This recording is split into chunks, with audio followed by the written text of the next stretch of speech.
नमस्कार दोस्तों, जी zoom classes में आपका स्वागत है। आधुनिक भारत का इतिहास, इस कड़ी में हम लोग 1857 की क्रांति के स्वरूप, कारण, परिणाम की चर्चा करेंगे। इस वीडियो का यह प्रथम भाग है। आइए इस श्रृंखला का आगे बढ़ाते हैं।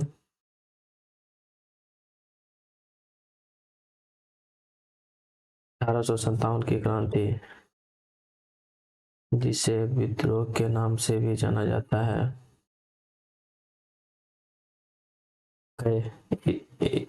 इसका कैसा स्वरूप रहा,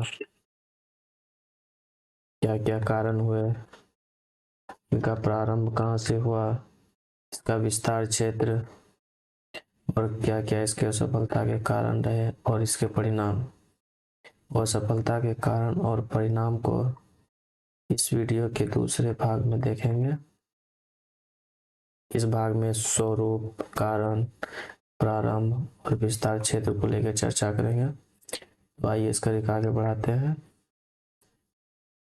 नोट, पहले नोट को देख लेते हैं, जिससे डायरेक्ट एग्जाम में सवाल आते हैं कि 1857 की क्रांति के समय ब्रिटेन के प्रधानमंत्री कौन थे। तो पामस्टन थे। भारत के गवर्नर जनरल कौन थे? लॉर्ड कैनिंग थे।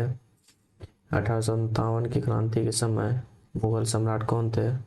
तो बहादुर शाह द्वितीय थे। विद्रोह को दबाने के लिए नियुक्त सेनापति मुख्य रूप से कौन थे? तो कैंपबेल थे। विद्रोह का चिन्ह क्या था? तो रोटी और कमल था। आइए फिर से रिवाइज कर लेते हैं एक बार। ब्रिटेन के प्रधानमंत्री कौन थे 1857 की क्रांति के समय? तो पामस्टन थे। भारत के गवर्नर जनरल कौन थे? लॉर्ड कैनिंग थे। मुगल सम्राट कौन थे? बहादुर शाह द्वितीय थे। विद्रोह को दबाने के लिए नियुक्त सेनापति कौन थे? कैंपबेल थे। विद्रोह का चिन्ह क्या था? रोटी और कमल था। आइए स्वरूप को लेकर देखते हैं। भारत में ब्रिटिश औपनिवेशिक शासन की शुरुआत की बात किया जाए तो 1757 के प्लासी के युद्ध के बाद से ही प्रारंभ हो गया था। जैसे जैसे औपनिवेशिक शासन की गहराई बढ़ती गई, वैसे वैसे भारतीयों का ब्रिटिश नीतियों के खिलाफ विरोध भी बढ़ता गया। औपचारिक रूप से औपनिवेशिक शासन से लेकर 1857 की क्रांति, इन 100 वर्षों तक कई विद्रोह हुए, जिनमें हम देखते हैं 1764 का बक्सर का युद्ध हो, या 1806 का बेलूर सिपाही विद्रोह, 1824 का बैरकपुर का सैन्य विद्रोह, या 1831-33 के बीच में घटित छोटा नागपुर झारखंड में कोल विद्रोह, या 1899 से 1900 मुंडा विद्रोह झारखंड। इस तरह के कई विद्रोह हुए जो अपने अपने उद्देश्य के लिए थे। 1857 की क्रांति के पहले जो भी विरोध हुए, और वो विरोध जहां से हुए वहीं तक सीमित रह गया। दूसरे प्रांतों या संगठन के लोग इससे प्रेरित नहीं हुए। अंततः ब्रिटिशों द्वारा इन विद्रोहों को बर्बरतापूर्वक दबा दिया गया। इन विद्रोहों को दबा दिया गया।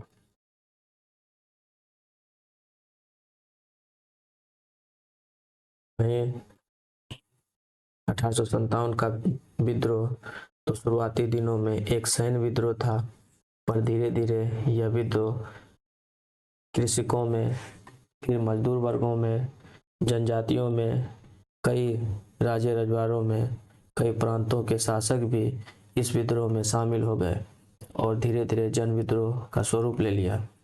इस विद्रोह को लेकर इतिहासकारों के विचारों और कथनों में भी कहीं न कहीं मतभेद देखने को मिलता है। जहां ब्रिटिश इतिहासकार केवल सैनिक विद्रोह था ये बताते हैं, या हिंदू मुस्लिम का ब्रिटिश शासन के खिलाफ एक षड्यंत्र बताते हैं, वहीं भारतीय इतिहासकार इसे एक क्रांति के रूप में देखते हैं, या स्वतंत्रता संग्राम के रूप में देखते हैं, या राष्ट्रीय आंदोलन के रूप में देखते हैं। यही कारण है कि इस क्रांति को अलग अलग आयाम मिला, एक निश्चित रूप नहीं मिल सका।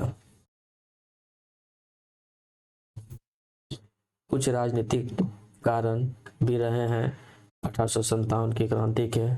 तो आइए देखते हैं कि अंग्रेजों की विस्तारवादी नीति 1857 की क्रांति का प्रमुख राजनीतिक कारण रहा। इसके तहत लॉर्ड डलहौजी की व्यापक नीति, जिसे हड़प नीति भी कहते हैं,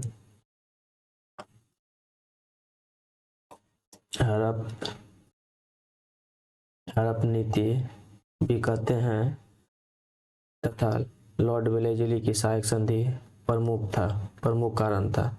लॉर्ड डलहौजी की व्यापक नीति के तहत जिस भी स्थानीय राजा की संतान नहीं होती थी, उनसे शासन को छीन लिया जाता था तथा गोद लिए हुए पुत्र को भी स्वीकार नहीं किया जाता था। और इस प्रकार से कई भारतीय शासकों को इस नीति के कारण जबरन अंग्रेजों का गुलाम बनना पड़ता था।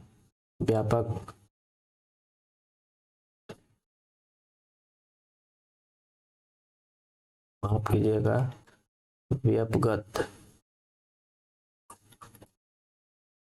व्यापक नीति के तहत निम्नलिखित राज्यों को अंग्रेजों द्वारा हड़पा गया, जिसमें से सतारा को 1848 में, जैतपुर, संबलपुर, बुंदेलखंड को 1849 में, बालाघाट को 1850 में, उदयपुर को 1852 में, झांसी को 1853 में, नागपुर को 1854 में और अवध को 1856 में कुशासन का आरोप लगाकर उसे ब्रिटिश राज में मिला लिया गया।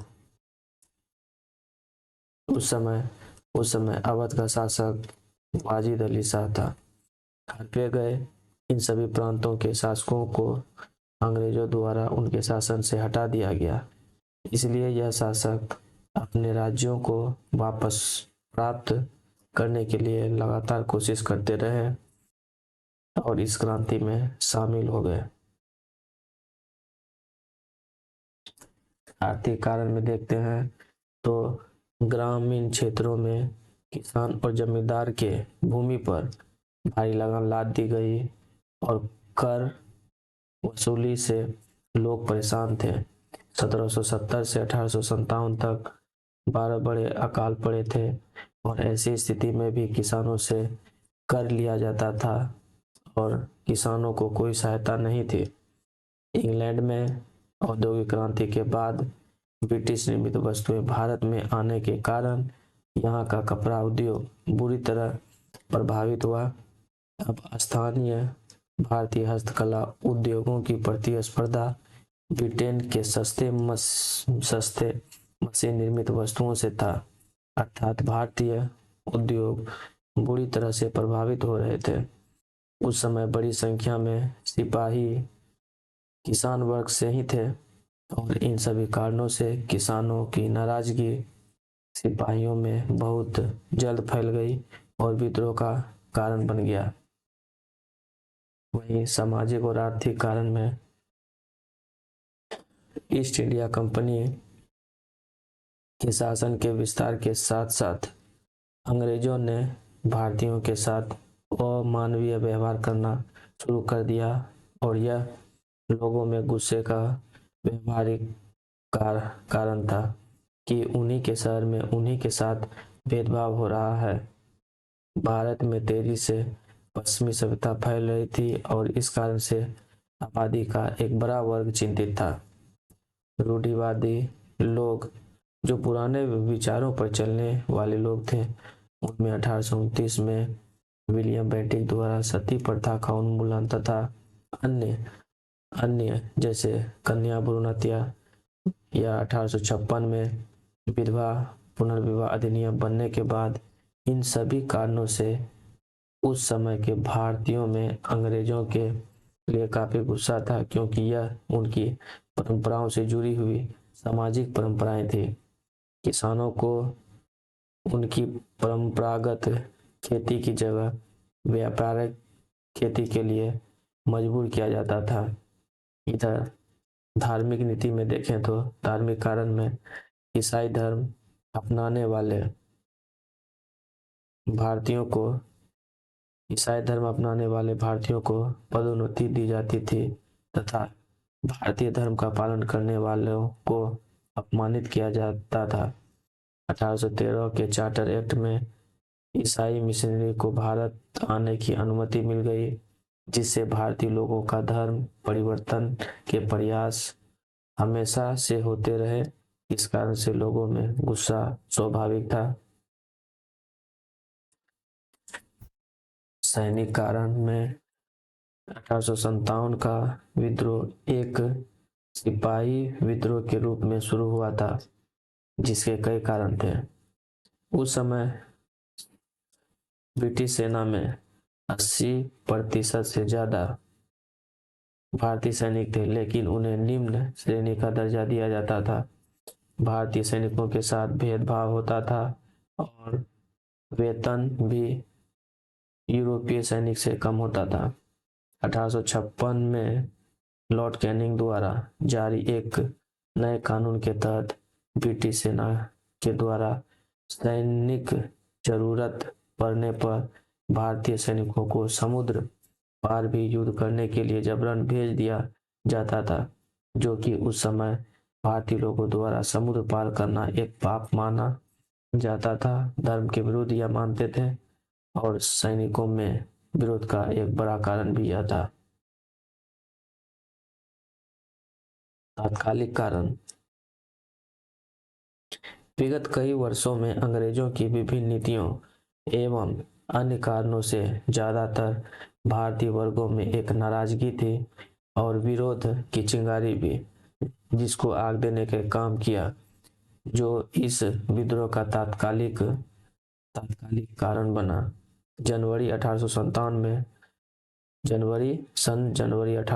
में ब्रिटिश भारतीय सेना में नई एनफील्ड राइफल शामिल की गई और इस राइफल के बारे में यह बात फैल गई कि इसके कारतूस में, जिसको मुंह से खोलना या काटना पड़ता है, उसमें गाय और सूअर की चर्बी का इस्तेमाल किया गया है, जो कि क्रमशः हिंदू और मुस्लिम दोनों के लिए धर्म का अपमान था और सैनिकों ने इस राइफल के इस्तेमाल करने से मना कर दिया। 1857 की क्रांति के प्रारंभ और विस्तार की बात करें तो सन 29 मार्च 1857 को बैरकपुर, पश्चिम बंगाल छावनी में बात फैली। यहाँ 34वीं बंगाल इन्फेंट्री के एक सिपाही मंगल पांडे ने इसका विरोध किया। मंगल पांडे ने अंग्रेज अधिकारी लेफ्टिनेंट बाग और मेजर ह्यूडसन को गोली मार कर हत्या कर दी। 8 अप्रैल 1857 को मंगल पांडे को फांसी दे दी गई। फांसी की खबर मिलते ही उत्तर एवं उत्तर पूर्वी भागों में जो रेजिमेंट थी, वहां भी इसका बड़े स्तर पर विरोध हुआ। 10 मई 1857 मेरठ में इस क्रांति की वास्तविक शुरुआत मानी जाती है, जहां मेरठ के सिपाहियों ने अपने छावनी में धावा बोलते हुए शस्त्रागार को लूट लिया और भारतीय कैदी को छुड़ाते हुए दिल्ली की ओर बढ़ा। यह दिल्ली 11 मई 1857 को यह दिल्ली पहुंचा। 12 मई 1857 को दिल्ली पर अधिकार कर लिया और मुगल बादशाह बहादुर शाह द्वितीय को अपना नेता चुना। हालांकि उस समय वह बुजुर्ग थे, इसलिए विद्रोह का वास्तविक नेतृत्व बख्त खां ने किया। आइए मैप के माध्यम से इसके विस्तार कहाँ फैला वो देखते हैं। तो 1857 क्रांति के प्रमुख केंद्र कहाँ रहे? दिल्ली। 1857 की क्रांति का नेतृत्व दिल्ली से किसने किया? तो दिल्ली से बहादुर शाह द्वितीय ने किया। कानपुर से कौन थे नेतृत्वकर्ता? तो कानपुर से नाना साहेब थे। ग्वालियर से नेतृत्वकर्ता कौन थे? तात्या टोपे थे। मेरठ से कौन थे? कदम सिंह। बरेली से खान बहादुर खां लखनऊ से, बेगम हजरत महल इलाहाबाद से, लियाकत अली असम से, दीवान मनीराम दत्त बैरकपुर से, मंगल पांडे जगदीशपुर आरा से, वीर कुंवर सिंह। फिर से रिवाइज कर लेते हैं। दिल्ली से कौन थे नेतृत्वकर्ता इस क्रांति के? तो बहादुर शाह द्वितीय। कानपुर से नेतृत्वकर्ता कौन थे? नाना साहेब। ग्वालियर से कौन थे? तात्या टोपे। मेरठ से कौन थे नेतृत्वकर्ता? कदम सिंह। बरेली से कौन थे? खान बहादुर खां। लखनऊ से कौन थे? बेगम हजरत महल। इलाहाबाद से कौन थे? लियाकत अली थे। असम से कौन थे? दीवान मनीराम दत्त थे। बैरकपुर से कौन थे? मंगल पांडे थे। जगदीशपुर आरा से कौन थे? वीर कुंवर सिंह थे। इसी को अब चार्ट में देख लेते हैं। 1857 की क्रांति के प्रमुख केंद्र भारतीय नायक, ब्रिटिश नायक, विद्रोह को दबाने वाला। दिल्ली से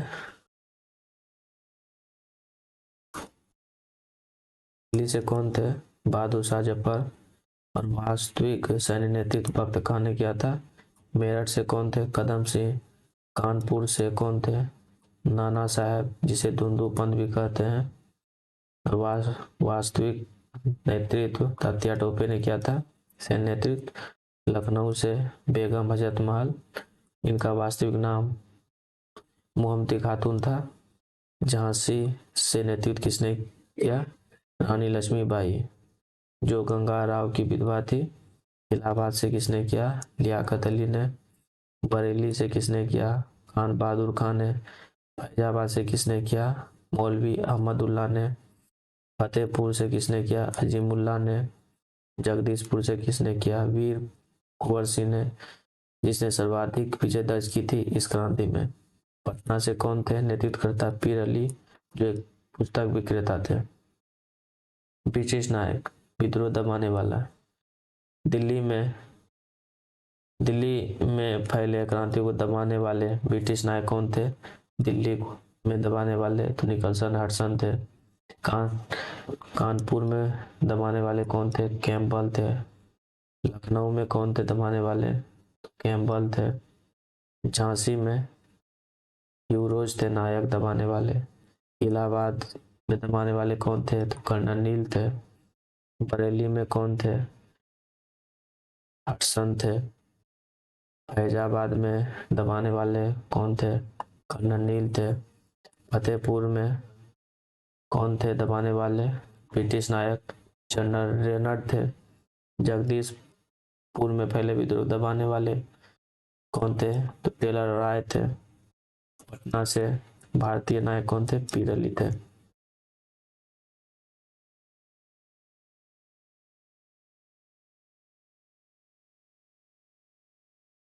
नोट: तात्या टोपे का वास्तविक नाम क्या था?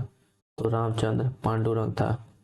तात्या टोपे का वास्तविक नाम क्या था? रामचंद्र पांडुरंग था। बहादुर शाह द्वितीय ने बख्त खां को साहिब ए आलम बहादुर का खिताब दिया था। 1857 के विद्रोह में सर्वाधिक संख्या में 1857 के सिपाहियों ने भाग लिया था। फिर से देखते हैं इससे।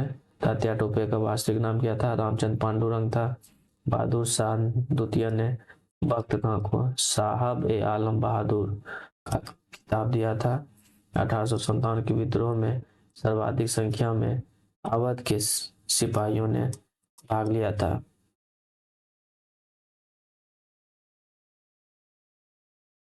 इस क्रांति के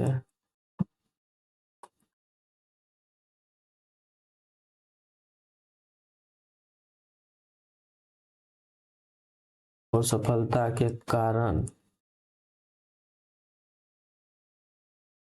और परिणाम दूसरे भाग में देखेंगे। तब तक के लिए थैंक्स।